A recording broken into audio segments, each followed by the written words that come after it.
Hello there, welcome to Thank the Maker, a podcast about heroes, princesses, scoundrels, hokey religions, ancient weapons, and all things Star Wars. I'm Adam Russell. Hey guys, I'm Ryan Key. Ryan, what's up? What's up, Adam? What's up, dude? I'm Nick Gambarian. I got an itchy head and a noisy stomach. Happy New Year. Merry Krampus.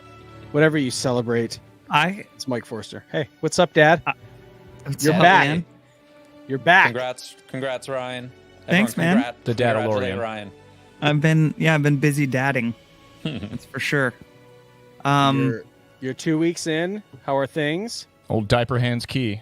Dude, the kid, the force is strong with this kid.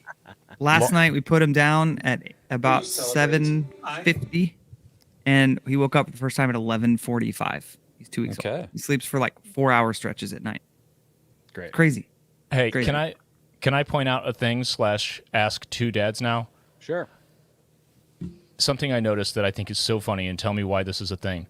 Sure. When you put a kid in the kid's bed to go to sleep, what do you say? Put the kid down like you're taking the kid behind the barn and putting a bullet in it. Yeah, I literally walked into the living room and I to Laura and her grandma, and I said, "He's down." Well, it's because you can place the child somewhere that you are no longer there, but that does not mean you're putting them to sleep, because they sometimes will just not sleep. So you are establishing that I am indeed putting this child out of my hands and into the open air of the But I think the connotation is more like I'm putting. Hold on, let me get that restraining bolt in there. You're gonna want that. I think it is like you're putting him to bed. I'm putting the kid down. But when I hear put him down, I'm like, what happened to, Fluffy? We had to put her down. You're like an old yeller. I know. Thing. It is. It's like putting your dog to sleep. The phrase is Sure. taken. Yep. And it refers to something else. I've always thought that too, as a non-parent. I'm like, can't you just say put him to bed? It's been, but it's been amazing. I mean, we have no delusions of grandeur, as a great man once said. Sure.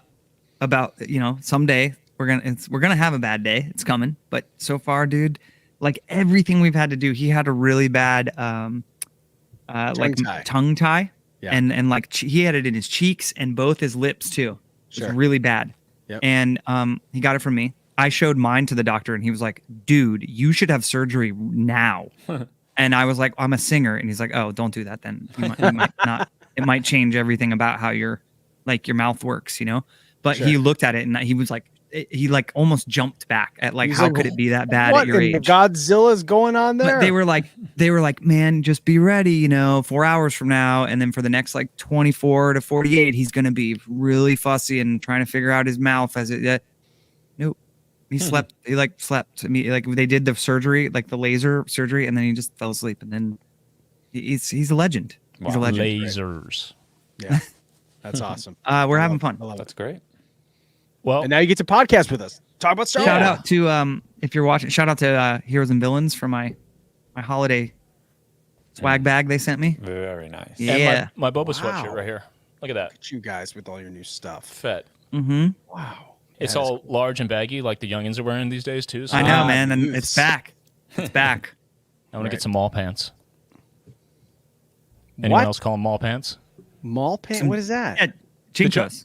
Giant pants. Jinkos. The kids were at the mall. That's what we called them back in the day. Like when you went to Spencer Gifts to buy pants. Yeah. Oh, right. Yeah. Sure. I have a we're place old. on Long Island called Sid's Pants. Specialized in all the from different Sid's. like denim attachments and dangly bits and huge openings at the bottom. Yeah. How many straps do you have? So funny because those were made for like, I mean, I don't know if they were made for it, but they were definitely prominent in skate culture for a time. Yeah. Like how uncomfortable and like, Yeah, you get your skateboard caught in this shit. dude, like you can't move. Like you can't, I mean, you can move actually. That's what's ironic. You can because they're so baggy. But when you're skating and like jumping around, you get all caught up in all that denim. It's bad. It's I dumb. never understood the Jinko skating thing. Doesn't make sense. But what does? It's fashion over function. 90s You know what I mean? fashion coming back does not make sense, but here we are. Joggers are It's the only back. pants that make sense. It's back, dude. It's the circle of life, man. What it's just kids are like what used to be popular in the 90s. Yeah, Like, that's but how it old is we back. are. Yeah, it is totally back. It's yeah. full on 100%. back. No. I work at a college. I work at a university. I joke with my students is that if I took a picture of you guys right now and I photoshopped you into a Pearl Jam concert, Yep. you would have no idea. Well, first of all, you don't know who Pearl Jam is, but second, you would fit right in. You would fit right in. Yeah, you'd look just as terrible as everyone did then. That's right. Yep.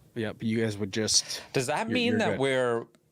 How far are we from actual? Like, I know we're in like an emo revival, but how far are we from like? Are we 10, 20 years away from that actually being the thing? We're probably about You know what I'm saying? 10, yeah, we're 10 probably years? about 10, 12 years. Yeah. And we'll need a young actor or a couple of actors to probably like dive into it and then make it seem like they invented it. Yeah. To come back around. Interesting. Yeah. How long before super low-rise jeans come back to the point where they're like almost chaps, like they were in 04, 05? White studded Gotta be belts. soon. I would rather 90s fashion come back than early 2000s fashion. Early It's all a 2000s cycle. was the lowest point. That was like girls jeans and emo cut and and just and then also like the other end of that spectrum was like the Creed Affliction Yes. like Tap out. Every genre of human had bad style in the early 2000s. Yeah. Everyone. Yeah. Jocks, nerds, emo kids, music people. It'll all be back. All style was bad. Yeah. It was that's all true. bad. Yeah. There was a lot Oh, of All two. the way back and like Red someone really Yankees. hot. Someone really hot is gonna bring it back, and then it's just gonna be a thing. Dua Lipa is going to wear a black hoodie and a black backwards red Yankees hat, and people are going to be. We like, were watching. We Yo. watched Love Actually because it's like it's just a Christmas movie that comes on, right? So we watched it. Bit problematic these days, to be honest, but we watched it. You don't and say. and we out loud because that's an early 2000s movie. We were like, did the stylist for this movie literally just go to Hollister, grab a couple of like crew necks and like bad stripe half zipper cardigan thingies and like, here you go guys, we're styled for the film. Yeah. that was in. It was Very so end. it was just so like, wow, it was so bland and It was bad. it was bad, man. It was really bad. It was bad. Everything was bad, like you said. I remember also early 2000s. Especially our bands. 01, 02. Remember when we were all wearing giant Dickies shorts and huge skateboard shoes and extra small T-shirts? Yep. Yeah, like I had a baseball tee that like Nice. like Squeezed I ya. have tiny nipples, and that shirt was so tight that you could see my tiny nipple, even mine. Yeah, that's You good. guys have shared a room with me. You know how little they are. I've never actually thought about them until right now. Thank the maker. I've never Ryan, for his measured them. nipples Podcast. Yeah, it was a glorious time for a lot of people when you were sitting there being like, I'm never gonna look cooler than this. I'm gonna buy these. I'm gonna buy whatever, and I'm gonna look back at pictures of myself with my digital camera. When I say cooler. now, I don't necessarily mean now, like right now, as in this moment, because I'm just wearing a hoodie and a hat. But in life in general, I look way cooler now than I did then. That's just, I'm sorry, but it's not up Please for do debate. sound off in the comments so we can figure out if It's this is not up for actually debate. true.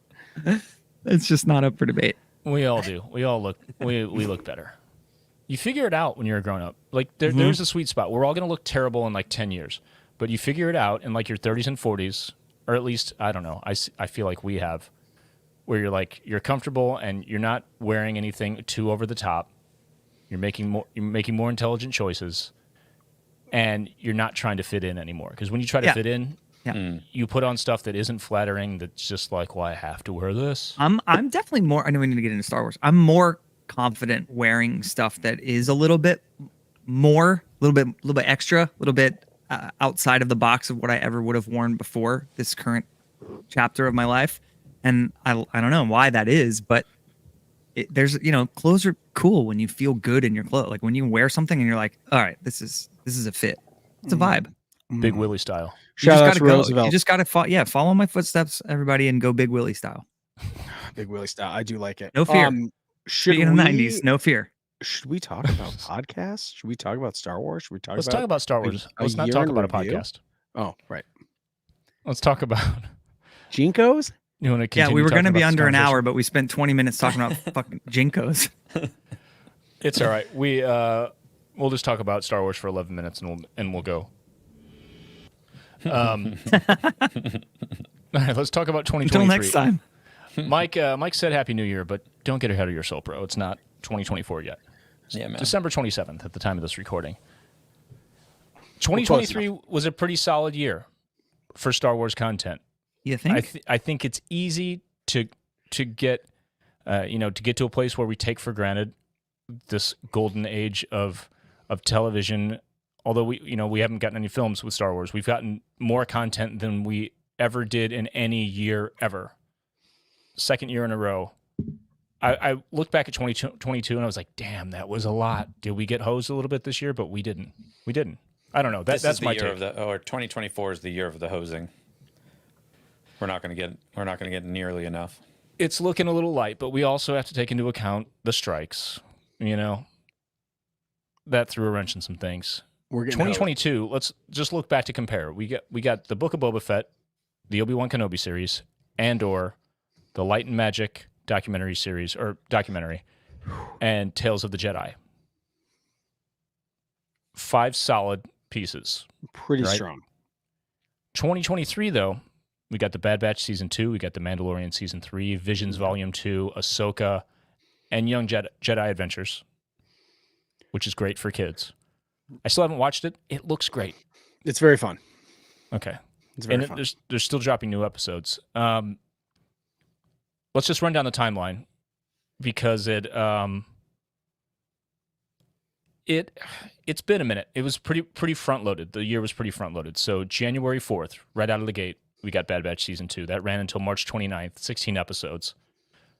But 10 episodes into that, or on the 11th episode, I guess, the Mandalorian Season 3 also dropped because wasn't the Bad Batch supposed to come out before the end of 2022? Wasn't that the original plan?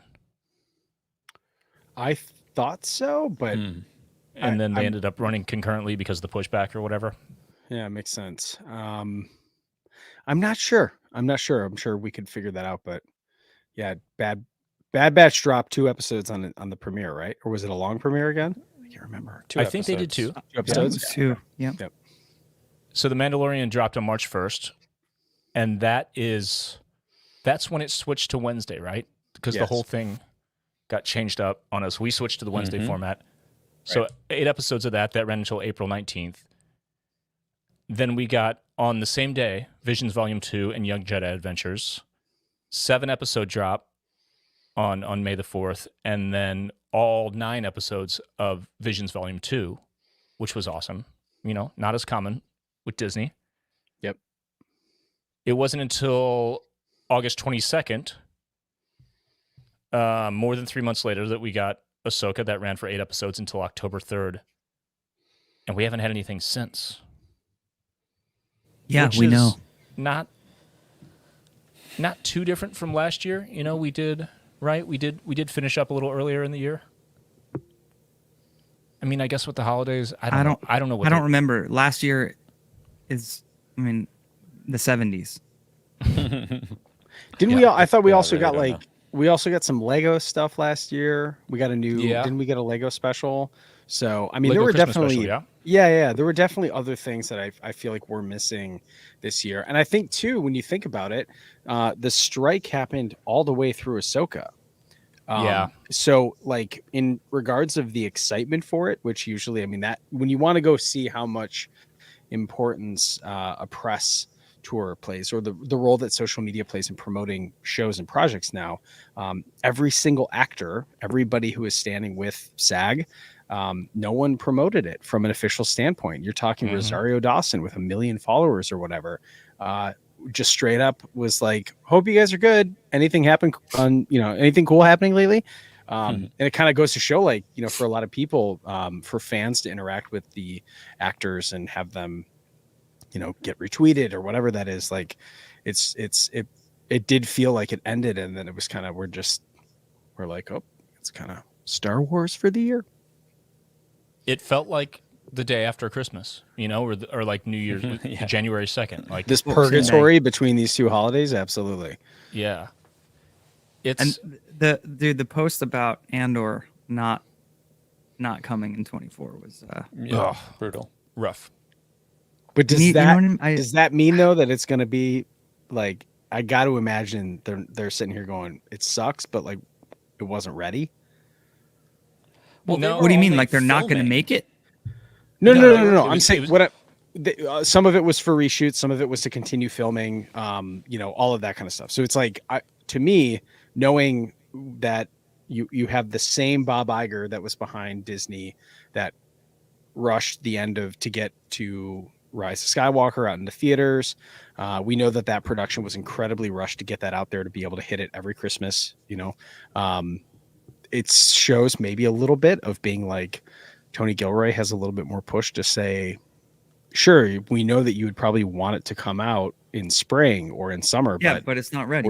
we're working on it, which right, because the I don't- strike. that- I mean, he said publicly, like, no, it's on hold. They were filming because I saw a real a sizzle reel for Andor season 2 at Celebration in London. So they were filming then, and they stopped production. They could have kept. Am I crazy, or they could have actually kept filming because it was all like, what did SAG really have to do with that? Because it's being filmed in England with.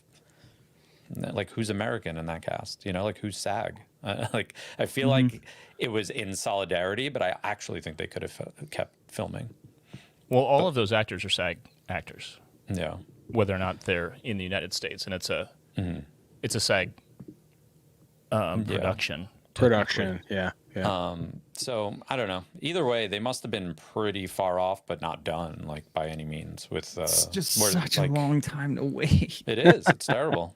Ryan's going to be able to go to the movie theater with his kid to watch the first Star Wars thing. I mean, come on. But we're getting the Acolyte. We're getting Skeleton Crew. Hopefully. And I'm as stoked about those as anything. Yeah. Personally, Skeleton Crew is at the top of my list right now. Sure. By far. Sure. And I think about, in terms of like what I think would hold us over, is just like, give us some official, like, I can't do this person to this person. We're starting up in February. Like, Yeah. some of this stuff is wildly inconsistent. That's their style. I know it. Give no information so we could all speculate incorrectly. That's just, Yeah, it would be Lucasfilm really style. It would be Yeah, really you're right. sick to get any sort of confirmation on one Yeah. of these feature films. Yeah. Right. Here's the thing, though. I would rather them wait than overpromise and underdeliver. Like They do that too. There's been Rogue Squadron, baby. We'll say, like, they're learning from that. I'm saying, like, they Yeah. announced this huge slate because that worked for Marvel, and people's expectations are, we want more. We want to know about it right now. We want to know what's coming for the next 10 years. They made an advert with rollerblades, and then they rolled it back. I mean, that is... Maybe rollerblades was a bad choice. They were the weird rollerblades too, with only 3 blades. It was three rollers. it was on weird, it. man. Yeah. It was weird. Like, I hype is always real, though. reference, when we're talking about this, announcements and things not coming to fruition, I reference the situation that Apple got into with products because, you look back historically and it seems like the world is being changed by a new product or a new film like every single year, but it's not. It's just there's like this compression of memory because Right. the way we reconstruct things isn't accurate. It's a copy of a copy of a copy. So we just compress it all together, and you realize that there's actually so much time between things. There's so much like trickling of iteration or trickling of little bits and things or big gaps. But then the expectation is, if so-and-so is going to announce, then we need to announce to stay ahead of them. So Apple would do things like announcing, like they did that, the charging thing, the triple charging thing that they announced before they even had the technology done. They canceled the damn thing. Like all this insane stuff. Disney announcing this huge slate that goes out 7 years or whatever. It's just like consumers trained companies to announce things in this way, which then trains the consumer to expect it. And it's this kind of like feedback loop. Right. And at some point, companies have got to learn. And I think we're there maybe. Well, and two, you look at what else happened this year. Indiana Jones and the Dial of Destiny, regarded as maybe one of the largest flops in Hollywood. Not because the movie wasn't awesome. It's just like, I think they assumed everyone was like, hey, listen, we know we didn't really hype up anything about Indiana Jones for maybe 20 years, and we expect you to go see this movie on day one, right? And it just seemed like it was a very like average marketing theme for a lot of kids that go to see Star Wars movies that have been part of it. Like Indiana Jones was a character that we relied on, and for a lot of us, it was like, things are different now. And so I'm sure that that's the way that Marvel's kind of got hammered this year in the box office. Like they're definitely worried about the cinematic experience. Right. I still feel like Star Wars is going to buck all that in that regard. Oh, totally. Yeah, It's been so long already. Like if a movie came out in a month, you'd be like, that was a long time. And we're still like 2 years out. Right. Yeah. But there is only but I would offer is Spotify happened, somebody was sitting there going, yeah, but this will hold out. This will carry on the music business as it's supposed to be. And we're watching in real time the film. It's taking a lot longer because pirating movies it happens, but it's not the same concept, right? Like pirating isn't why the film industry is having this paradigm shift. Streaming is. Right. So it's like a legitimate version of what happened illegally to the music business, but it's happening, and it's happening so fast now. It was a slow drip at first, but now it's just these huge movies. The new Scorsese film was on Apple TV Plus. What, 4 weeks after it was in theaters? Right. Like Scorsese, dude. Mm-hmm. So. Yeah. Scorsese, Star Wars, it's hard for me to honestly believe that even Star Wars has what it takes to hold up against a shift like Spotify and Apple Music, the shift to streaming. It's changing the game, and it is heartbreaking for people who love films and the film experience. But we've talked about this so many times, and every time someone brings this up, Adam, I think you bring it up a lot, and I go, I want to argue that point, but I can't because you're just right. Now we get this experience where you don't have to sit there with somebody talking behind you the whole movie. You don't have to have, to miss 20 minutes of it because some other movie just got out and you drank an extra large cherry Coca-Cola and you got, like, and I got to pee in the cup. Yeah. Coke Exactly. Zero. So Coke Zero. I think that humanity as a film going species is like changing the way they want to watch movies, the same way they change the way they want to listen to music.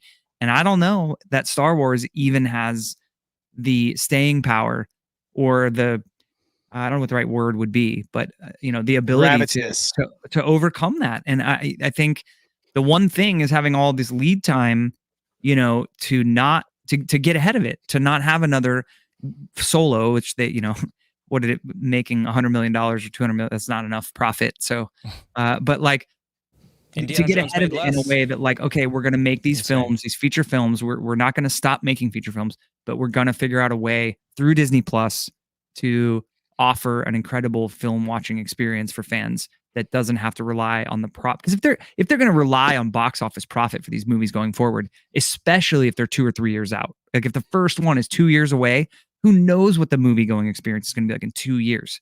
The majors are already holding on by a thread, with their memberships and the ways they're trying to get people in asses in the seats. So 2 years from now, who knows?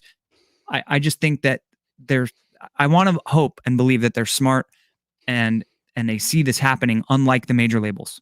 Major labels were deer in headlights when this happened in the early 2000s. Dude, can I give you a third-hand quote from a major label music executive that this marketing guy told Ryan Phillips and me in an interview when we were making a documentary about the music industry? Mm-hmm. This dude was in a meeting in more like a roundtable discussion between a bunch of executives about what to do about pirating and the internet. And this dude, who was like a big name, who had been in the music industry for years, I assume he was pretty old by this point, leaned forward and with a completely straight face said to everyone, "Look, this will blow over. The internet." Nice. Yeah. This whole internet thing will The internet blow will blow over. Okay. So what's weird? What are you gonna do? Have a computer in your pocket? And the files are in the computer. It's like the big companies have learned, but they also haven't at all. You know, in the sense that like when COVID happened, everyone thought that's why there's just every company has a streamer, because they thought, oh, no one's ever going back out. Everyone wants only on demand at home. Every single industry, everything that's entertainment or any consumer, anything, we're going to do it all virtually from home. And then we all, within a couple years, were like, screw this. I want to go back out for some things, minimum, And here are the streamers now, like all just, they're going to start dropping like flies, They're going to have to consolidate. I mean, already, like, what was the talk of Warner Brothers and Warner Brothers and was it Paramount merging? Yeah, Max Mount merging with Paramount also. Like, wow. Paramount Plus has been a year and a half.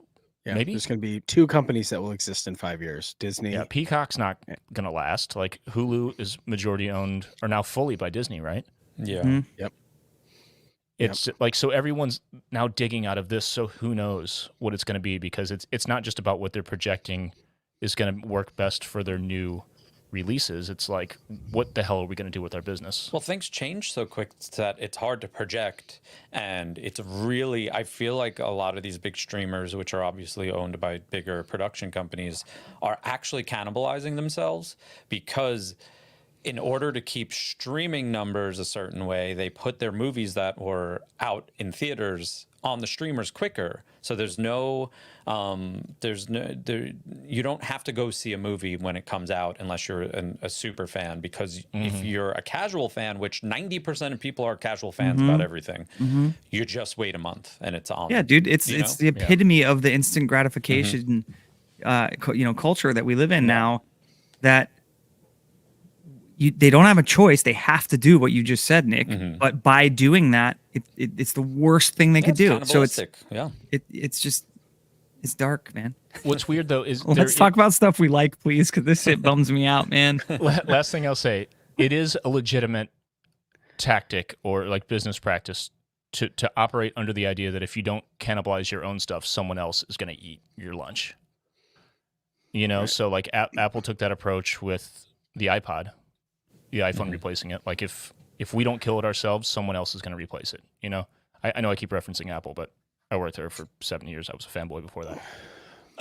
So it makes sense, but it's just like the rate of change, like Nick, you're saying, it happens so fast, and it's now to the point where not only was it tough to predict before, but now it's so fast that we have no clue.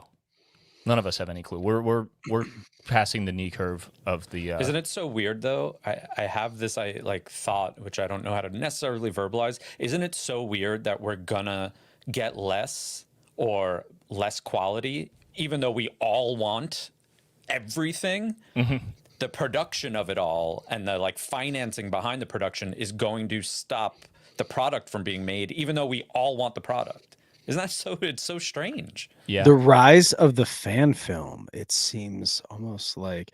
Well, personally, I'm just saying before we get into our favorite things from this year, that I know that Denis, the director of Dune 2 and Dune 1, is definitely anticipating that I will be watching it and experiencing it on my iPhone. So I know that he loves that. But what I will say, filming it on an iPhone, right? Yeah, everyone's it's optimized actually for iPhone. It's an experience that's exclusive to iPhone users. We did get a couple super chats. Mike Cronin stopped in to say, "Sup, dudes, love you." Adam's face looks like a clock. I don't know what that means, but he said it. So super chat, thank you, Mike Cronin. Story of the year's biggest fan. It's an I think you should leave thing. It's a Tim Robinson thing. Classic. So what are we talking about here? I would say, are we talking about our favorite things? Hit the little soundbite. I want to talk about this. Oh, we're just going to get straight to I love you, I know? Well, I mean, unless we want to depress ourselves anymore by talking about this. I mean, should we let's just shout out some things before we declare it. You know what I mean? Because a lot of great things happen in these series. Bad Batch season 2, big stuff happened.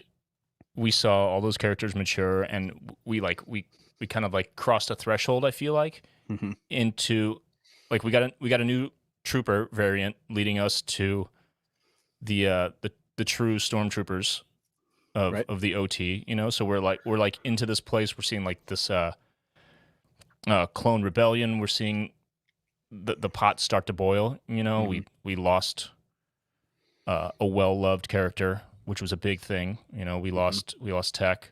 That was a huge moment for, you know, talk about cartoons for children. Like what a gnarly experience that series was. Right. Mandalorian season 3 was heavy as hell. Like I feel like everything that we got, even Ahsoka being a new series, was all this year about transitioning us into another stage of whatever storytelling like sector we're in. You know what I mean? Yeah. And had some amazing moments in Ahsoka aside from all the big Ahsoka stuff. We, I mean, it was the return of Hayden Christensen in full. You know, we got him in Obi-Wan Kenobi, but this was a lot bigger, I think. You know? Yeah. I mean, definitely more bigger. screen time because it's Hayden himself, not just behind the Vader there's mask. some weird what separates it from him being in Kenobi is this was Clone Wars Anakin. You know, this was a hybrid of why he's even able to come back in the zeitgeist right now. It's fully an animated like rebirth. So it felt different. It definitely did. And while we're on this and talking about referencing deeper cuts, we did have a guest on to talk about what it was like to watch Ahsoka, having not seen all of the animation. Didn't seem like it was a problem at all. It ended up being an episode of, so was it weird? No. Interesting. So how about this? Was this weird? No. Interesting. But I still can't stop hearing people referencing Ahsoka and how it was like a failure in some way because it required all of this homework. Are you guys hearing the same stuff, or am I just listening to too many TV and movie podcasts? I've hung out with a couple people in person that did not have glowing reviews for that reason. I've hung out with a couple of people who are huge Star Wars fans. You know, I mean, they love Star Wars, but they're not on our level and haven't watched Rebels because I'm in my 40s and I don't have time to watch 4 seasons of cartoons. You know, it's kind of the attitude that we're very much like, did you like the new show? Like, I didn't understand like any what it was for, like where, you know, who are those people? I've had a couple of people react that way. To which obviously I replied, well, it's basically season 5 to a different show, and you need to watch that show because it's amazing. That's all I can do. Yeah. You know? Yeah, I'm trying to think of something I've watched that's, you know, within another universe or that's a sequel. I don't usually do that. I like to, you know, like I could jump in and watch the latest Mission Impossible right now, but I would prefer to catch up. Sure. So I can't think of anything I've done that way myself. Have you guys watched anything that needs homework like that? Like I'm having trouble getting a frame of reference on this. I mean, generally, I'm trying to think of like generally where I was actually quite excited to just see something new from Rebel Moon, the Zack Snyder movie on Netflix. And I'm a pretty positive guy. Just wasn't good. It just wasn't good. Didn't get good reviews. That's what I've heard. Yeah. And but then I watched The Creator on Apple TV. Bro. And that was awesome. I know that some parts of it I was like, yeah, okay, but in general, like I thought that was awesome. So I think in some ways, I think what's happening for Star Wars is that it's almost like Nick has talked about this a lot of almost like the expectation of what could happen, but the reality of sometimes is that like, you know, these productions, Mando season 3 and Ahsoka were filmed about at the same time. We can see why certain things happen and certain things happen in different seasons and are different in a different series. And there's something definitely, I think that we'll hear more about that. But all in all, I mean, there were some great moments in 2023 Star Wars for sure.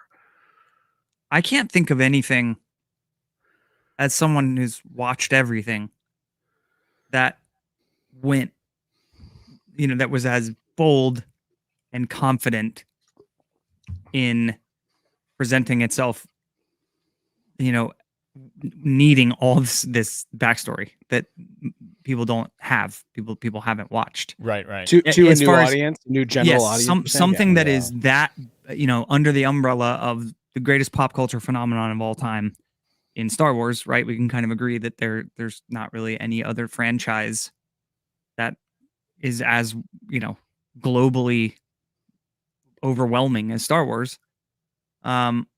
So for them to put it out and have it just them be so confident, this is the new show.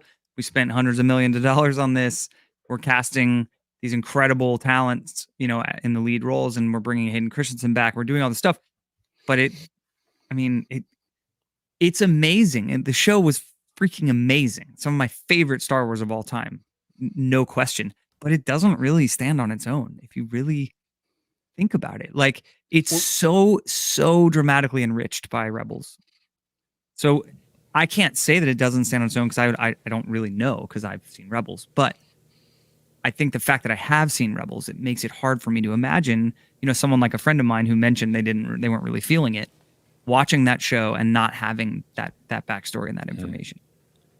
It was a bold move. That's all I'm saying. It was really ballsy of them. It definitely is bold, but could you reframe it as, instead of being like, I don't know what's going on, I don't know who these people are, can't you just, what I assume the other half of the idea of it being Rebels season 5, the other half of the idea is to reintroduce these characters for the future. Couldn't someone be like, I don't know who these people are, but now I know who they are after season 1, and I know where they're heading. Like, right. That should be for enjoyable, sure. For sure. But think about one of the main core concepts here in season 1 is Ezra, and where Ezra is, and his return and his reunion with Hera. Those beats are big time. And yeah, okay, there's a character named Ezra on the show. To your point, Nick, like, that's as far as that goes in your mind as a fan who doesn't know who he is, and you know what I mean? There wasn't an Ezra dedicated episode that went in and told his whole backstory and how he got where he is. They didn't show the Purgle taking him to, there's a lot. And also, I'm not even saying anything negative here. I'm saying that it was a really bold choice for them to put this show out the way they did and promote it the way they did and make it such a massive ordeal for the Star Wars fandom at large, hardcore fan to casual fan. This was the thing, man. This was the flagship program of the year, kind of, and to be honest, I think at the end of the day, Andor was like a more easier to watch as like a casual fan and follow along. Be like, okay, this is a cool adventure story than Ahsoka ended up being for a more casual fan. But I love the choice. I love that. I love that they're almost saying, hey, we're going to take a leap here and trust that it's so good that everyone's going to want to go back and find out who these characters are. Yeah. And I'm sure there's a lot of that going on. Do you think there's anything to the idea that there's been like kind of a new, starting with the MCU, there's been a new perspective on what a show or a movie is supposed to be in a universe that does have a lot of backstory, that is rich, that isn't, a one-off movie. An existing IP, is the expectation that everything has to connect and you have to understand and you have to have done homework, versus 45 years ago when Obi-Wan Kenobi sits there and talks about the Clone Wars and Anakin Skywalker and all this kind of shit. No one knows what any of that is as he's saying it, but it sounds cool. Yeah. So we go along for the ride. And even like the princess, we're like, the princess, she's here, all this kind of stuff. Yeah, we saw her at the very beginning for a little bit, but we don't know anything about her. We don't know why she matters. We don't know what she's the princess of. Like, 77 Star Wars is a weird movie. For sure.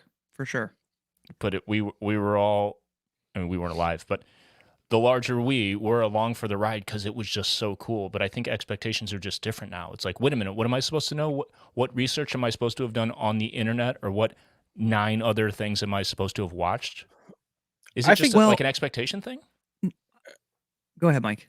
Well, I was just going to say, like, I would have thought that at least that maybe we would have got, and it's more so because, like, I know that you guys, just like me, you're the Star Wars guy. Like, every time a new show drops, I get people messaging me or like texting me and being like, okay, I'm getting advertised new Star Wars is coming out. I like Star Wars. What do I need to know about what is this one, right? And I have a couple friends that are very casual, that they watch everything as it comes out, but they're not like after it's over, if they don't have they'll never go and look up theories or like who was that. They'll just text me. I'm sure you have friends like that. I was sending people like the Geek Den or whatever, their like 25-minute recap of like watch Star Wars, but watch this in Rebels before you watch Ahsoka, right? You want to go to the garage and do karate? 100%. Yeah. I mean, same, dude. Same. I was like, why Disney didn't do a super, and I'm assuming what they did was to make it so that people didn't start associating what the animated characters look like with live action. Right. And I'm assuming that at some point there was something about, there could have even been a legal thing of like, if we reintroduce a new edit, we have to pay Ashley, we have to pay Freddie, and we have to pay all Tia and all these other people from. I have no idea if that's any of that legal plays into it, but I was just surprised that they didn't put out a re-edit or an overall story that would introduce people to like, this is the story that you missed, that would, in my opinion, probably inspire some people to go back and watch it, but then also give a little bit of preface to like who these characters are, that came from a Disney, you know what I mean, from like an official Disney source, with maybe some possibly cool animation, some cool voiceover of Freddie himself, Kanan Jarrus telling the story. Like something would have been, or something would have been really sick. I was surprised that they didn't do that, but again, to Ryan's point, that's a bold move doing that. They did it for Kenobi, Yep. Do you think here's a possibility? Ahsoka merchandise, streaming numbers for however many years of the Clone Wars and Rebels. You have analytics to say this show should be X amount popular. It probably exceeded that. But I bet you they're coming from a confident place. I don't think they were like, let's see if people like an Ahsoka show. They probably know that Ahsoka merchandise is X amount, and then all of us freaks, everybody streaming Clone Wars and Rebels since whatever 2018, 2019, since Disney Plus has been around. They probably had some sort of hunch that like they know what the crowd is. Right. So I think that they knew, even if it only goes to those people, we'll have a decent show. And maybe it has to do a lot with, hey, Filoni saying, here's where we're heading with Mandalorian. If we start a season or two of Ahsoka with this movie, here's the next decade of Star Wars. Here's your plan. And they were like, Right. Yeah, that sounds good. That's that's another way to look at it. As long as people stop talking about The Last Jedi, we're good with that, man. Yeah. Sounds good. Yeah. I feel like that might be a possibility too, is that there are analytics to be like, all right, it's going to be X amount popular. And it exceeded that seemingly, but I bet you they knew, they had more confidence than like, oh, let's see if people like Ahsoka. All right, well, let's say what we like the most in a little segment called this. I love you. I know.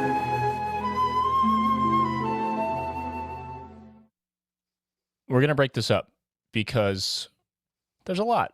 There's a lot of stuff. It's hard to pick one episode or one moment or a quote or something like that from all of this.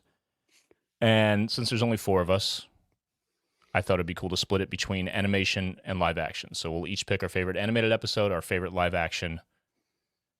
And let's go around and do animation first, then we'll go around and do live action. I did not find it that hard. Choose. All right. Well, then you go first. Favorite animated episode? Bad Batch season 2 finale. All right. Just like that. Tell us why. Tell us about it. I think back on the episode where we covered that, I think I was pretty vocal about how it was time for something like that, a major character to leave us. I've still been seeing stuff online about he's not really dead. But I hope, I don't want to be morbid, but I hope he is. I hope he is, because yeah, I think that kind of loss, we haven't seen that since, Grandpa Han passed on. And I think in the shows there hasn't been a lot of that, really, really compelling storytelling around the loss of a character like that. And we talked about how they spent so much time in season 2 building the relationship between Tech and Omega before he died that it was just gut wrenching, you know, just to see that relationship severed in that way. And then so that I was about to say my live action, but we're going round robin. But yeah, it was just it was a very emotional episode of Star Wars, and when animation can make you feel things like that, I think that is a very, very high benchmark for success as a filmmaker and animator. Nick, how about you? Animated for me, I was like, it's got to be Bad Batch, right? But I brought Visions into my thought process here, and then I was like, what was my favorite Visions episode? And it was the Bandits of Golak. Not only because I liked that it was like kind of Clone Wars animation, but without having any predisposition to this train of thought, I really liked seeing Star Wars presented in a different culture. Yeah. Like having the kind of like Indian backdrop to it all really was intriguing to me, because I was like, I want, if Star Wars is a global phenomenon, it should be represented that way, not just with like the people in the like westernized movies and shows that we watch, but it should be presented in,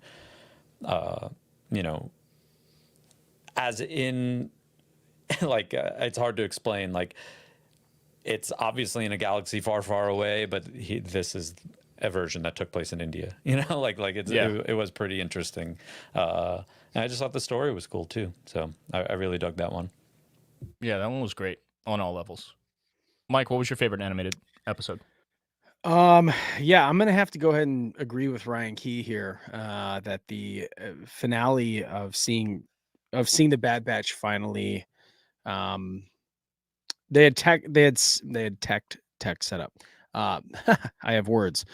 They set tech up this whole season to really come out of his shell, to I think write him differently, to expose a little bit more of his soft side. I think, again, for a character that had kind of become almost a representation for a lot of the neurodivergent community. I thought that was really cool.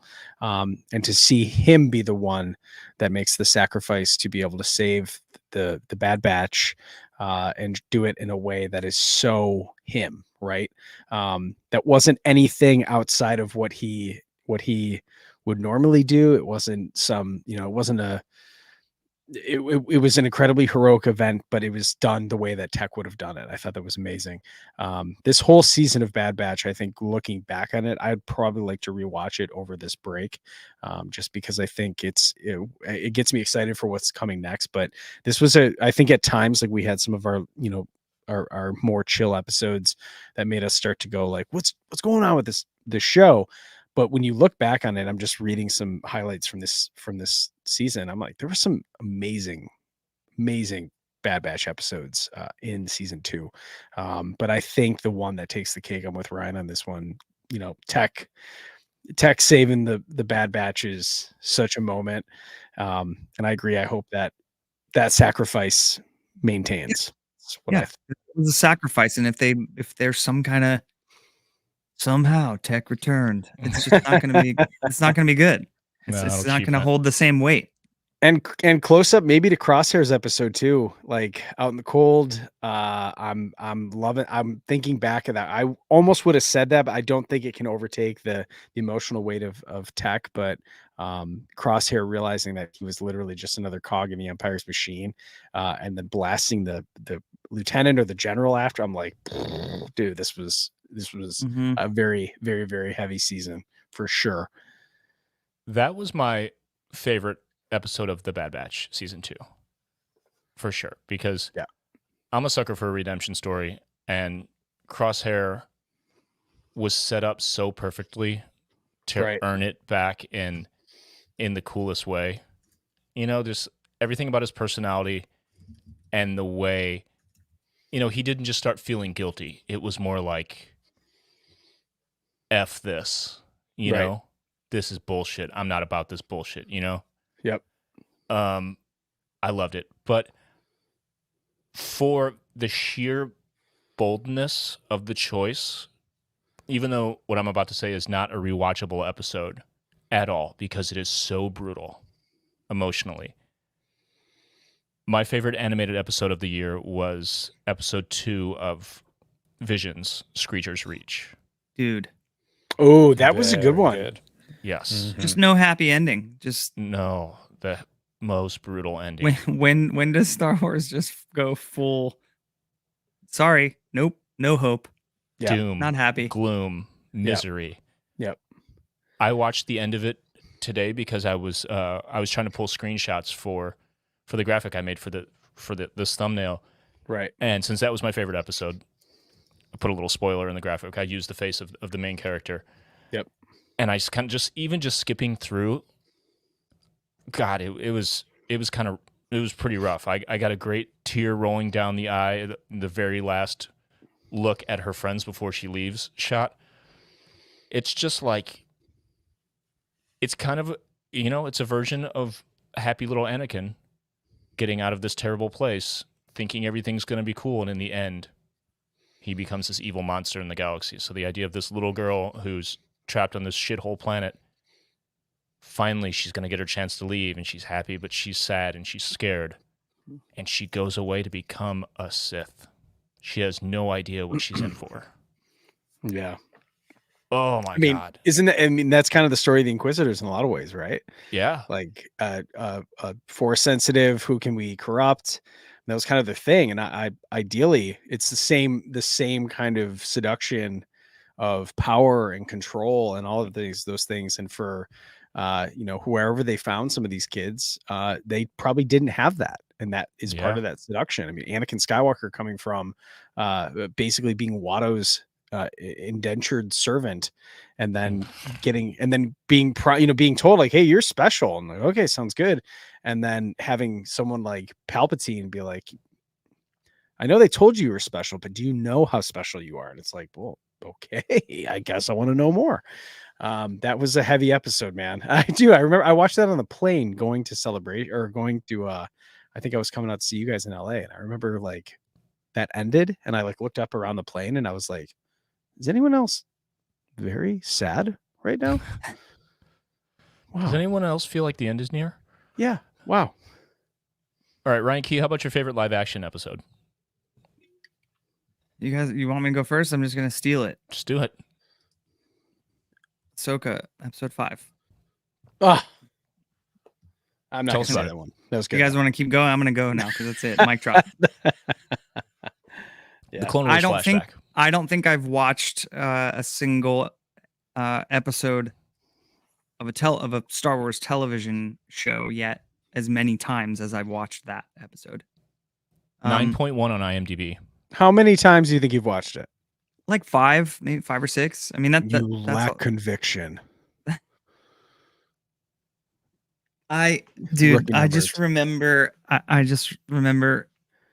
as that episode was developing and everything was sort of, it was breakneck speed that you were expected to emotionally keep up with how you were feeling, and like your emotions had to keep up with what you were watching, and you weren't really given any time to really live in those moments and say, I'm watching Anakin and Ahsoka on a battlefield together again, and it's live action, and it's brutal, and we're seeing the war in a way we've never seen it before.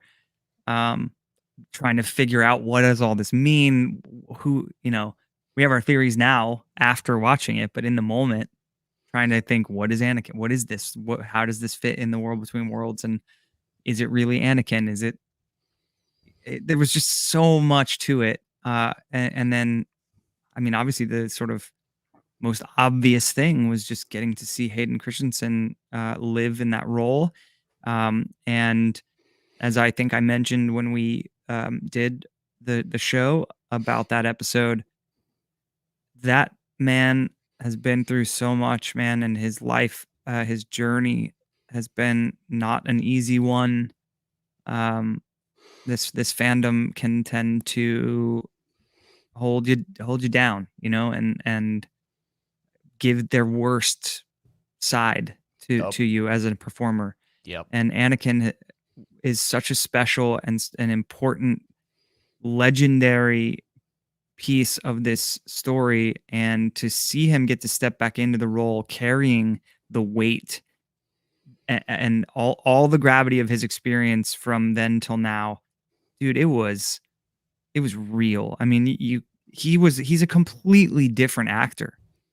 There was, I will be the first to say, like, in the prequels, I don't think he was directed very well. I think a lot of that dialogue was very on the nose, and I don't think he was really there wasn't a lot of subtext to what he was performing. He was kind of just giving you, faster, more intense, as George does. This was real. This was real. There was heavy subtext, heavy depth to his relationship with Ahsoka. Whether the dude did his research and watched it all and reconnect or not, I don't know, but it sure as hell felt like it, because when he was looking at Ahsoka in a way that I felt like I never saw him look at Padme, if that makes sense. When he was looking at Padme, he was performing. When he was looking at Ahsoka in this episode, he was in the role. He was Anakin Skywalker. And that's not, I don't want to, crap all over his performance from 30 years ago, 20 years ago. How long has it been now? 25 years ago. How long has it been? 1999? Yeah. No. Yeah, 27 years. Yeah. I don't want to take it to a negative place. Yeah. I don't want to take it to a negative place. I'm just simply, I think by celebrating his performance here, I hope is enough to like redeem that. I'm not trying to spin anything negative about his talent or his ability or anything. I do think a lot of the original stuff, the prequel stuff, had to do with direction and dialogue. I 100%. really do. Yeah. I've always thought that. So give the man this script, give him his life experience, and look what we got. This was just a monumental piece of filmmaking. Look at the reviews for this episode. I mean, they showed it in theaters for a reason. Yeah. God, I love Star Wars. And this was just an absolute grand slam for the franchise, this episode. Nick, do you like Star Wars? What was your favorite? I do like Star Wars, but I'm new to it. Yeah, I mean, Ryan said everything. The only thing my favorite episode's episode 5 too. The only thing I could really add to that is it just feels good to get what you want every once in a while. Yeah. That's why I didn't want to go first. I didn't want to say it all. No, but I mean, that's really it. I mean, I agree. Everyone's predictions kind of came to life there. So I don't think as a viewer, how we view speculating on this podcast, it's fun, but it's also somewhat pointless. But for that episode to just be candy, but also move the plot forward, I think what more could you want from Star Wars at this point? You get some of your predictions right. You see things you never thought you would see. It just it felt like a hug from Star Wars. Yeah. Yep. From Dave. Thanks, Dave. Mike, how about you? I think all of those, I don't know. I've liked everything everyone said so far. I think you guys are pretty into Star Wars. I respect it. I like it. I would say for me, the episode, I'm kind of torn between a more of a topical episode, The Pirate of the Mandalorian, which was episode 5, chapter 21. That we just got Din just wrecking Top Gun style Gorian Shard's light cruiser. Like that to me was the closest, probably one of the best aerial fights in the Mandalorian. Him just going through and ripping pieces apart, and then also showing the dynamic of, here in the void of the Mandalorians not being reunited, the Empire being on the run, this band of pirates can exist and be a serious threat to any new establishment or any new democracy. I thought there was a lot. This episode was really great. Rick Famuyiwa, hosted or directed it, I believe. And it's just one of those episodes that I watch a lot just because it feels like classic Star Wars to me. It's very fun. And then it's also, of course, that we got the cameo of Zeb, which we did not see in Ahsoka, but the fact that we saw the pilot hangout, Carson Teva's back in action. There's so many things that I love about that episode. So I would say that that's probably the one, but I would say, like, in regards to Ahsoka, because I know that we're talking about the two things here, I almost would say the obvious answer is the one that Ryan picked, and for all the reasons, and that is the best one. But I would also say part 6, Far, Far Away. They get to Pridia, and we see what Thrawn has been up to. You remember that? Like, we're all like, we were geeking about that. Finally seeing the Chimera, Thrawn back in there. We saw the Night Troopers for the first time. I'm like, this is juicy. This is so juicy.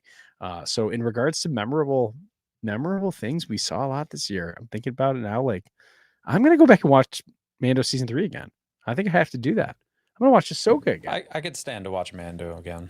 Yeah. I started some Andor space from it. over again. That's good too. A couple weeks ago, I watched like 3 episodes, definitely. But then I had a baby. But Sure. I want to finish that rewatch. But yeah, I mean, I think I could watch Ahsoka back to back twice. It's just like it's so good. Jason Chiodo in the patron chat says his favorite is Chapter 19, The Convert. The Coruscant episode, former Imperials, the amnesty amnesty program and all that kind of stuff. Yeah, it's great. He also said, "Come at me," assuming that that's not everyone's favorite. Yeah, I thought it was great for world building. Were there parts that were kind of like, why are we spending time here? Yeah. Yep. But if you just step back and realize the amount of world building and interconnectedness that we now have, the blanks that have been filled in from that, it's significant. So I would will not come at you, sir. more episodes like that, except the fact why it is somewhat annoying to a lot of people is that there's 8 episodes of The Mandalorian. Yeah. If that's like you want to build world, cool. We need 16 episodes then, and 3 or 4 of them could be that. Sure. Valid. Sure. Yeah, and we went to at New York Comic Con. We went to Justin Sonfield, who just had a birthday. Our pal Justin brought us to a really cool experience at the Kendrick Hotel. We got to actually go do this. It's called Hypnotique. It's a Sleep No More experience, and we get to go with Katie and it's Oman, right? I think Omad. How do you pronounce his name? Omid. Abtahi.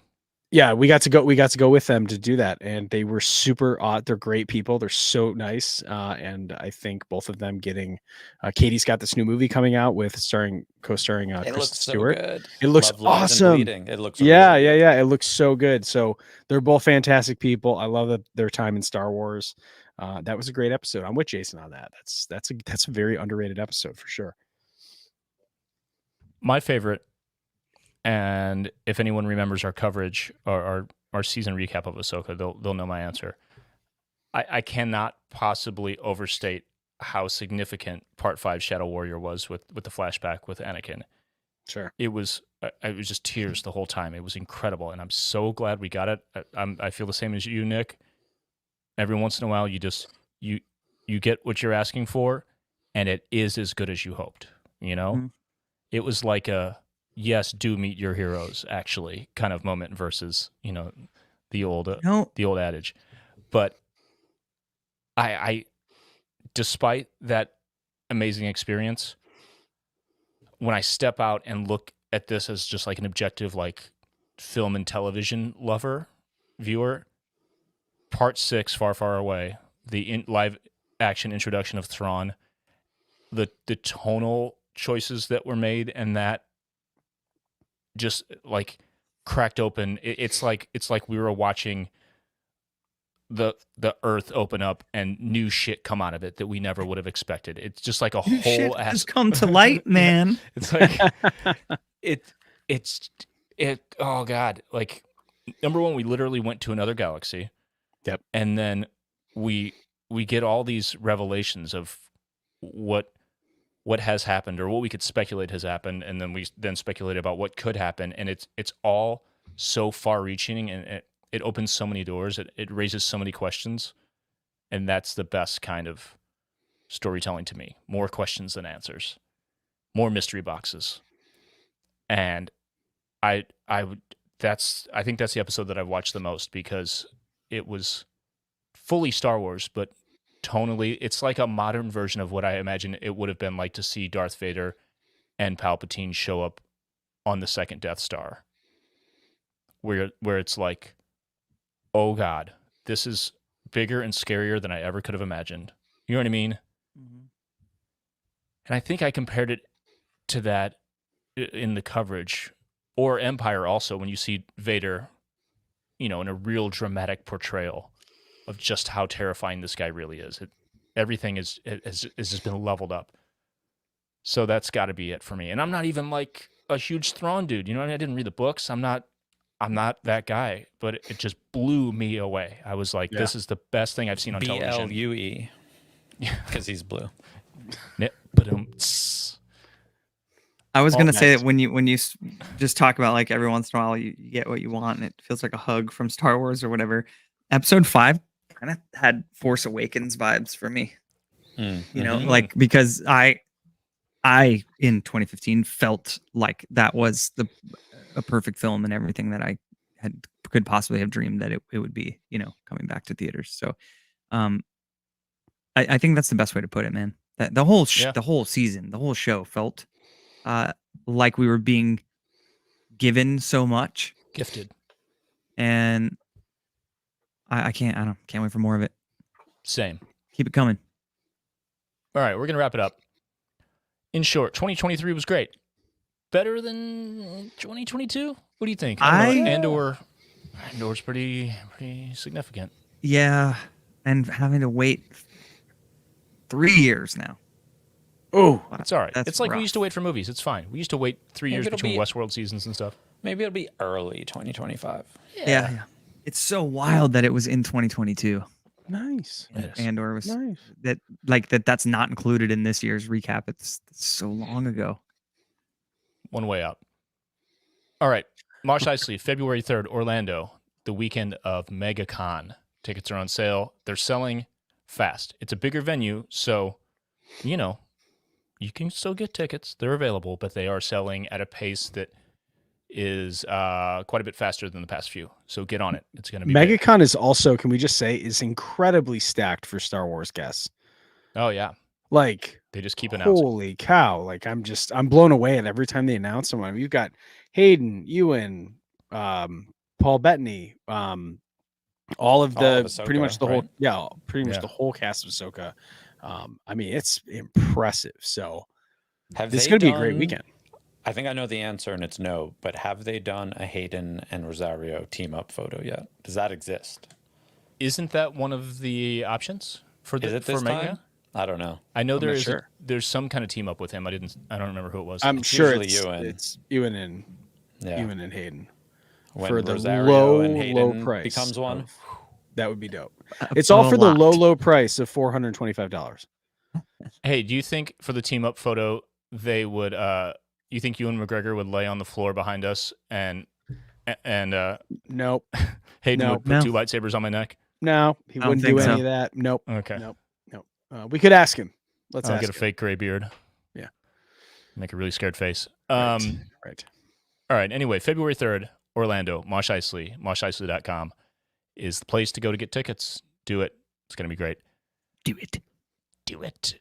And that's it for 2023. Dudes, I love you. Ryan, congratulations on reproducing. Love you. Hey, thanks. All right. Until next time, until next year, may the Force be with you.